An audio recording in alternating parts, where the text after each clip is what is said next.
lingkod ng Diyos, kung maalala niyo po, last anniversary po natin ng March, Oras ng Himala, si nanay po yung nagpunta dito na may dalang oxygen. Siya po ay may sakit dati na chronic pulmonary disease at heart failure.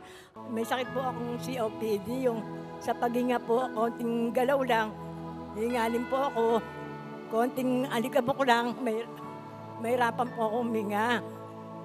Nakaupo na lang po ako sa bahay, naka-diapers ba, hindi na ako, pero nakakalakad po ako, kaya lang, ang ano ko nga po, bawal gumalaw dahil nahirapan ako huminga, hingalin po ako, COPD po, sakit po.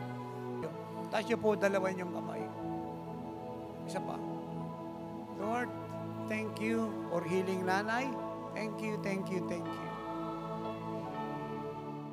At si nanay po ay hindi po maawat, hindi po mapigil lingkod ng Diyos na pumunta po sa lugar na ito para patotohanan na buhay ang Diyos sa oras ng himala. Ngayon po, siya na po ay nagtutulak ng kanya pong wheelchair. Tanda po na, siya po ay pinagaling po ng ating Diyos na buhay. Ayan. Ni Jesus. Kumusta na po kayo ngayon? Okay na po.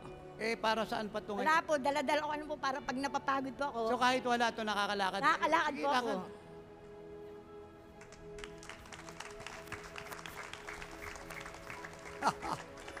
Hallelujah.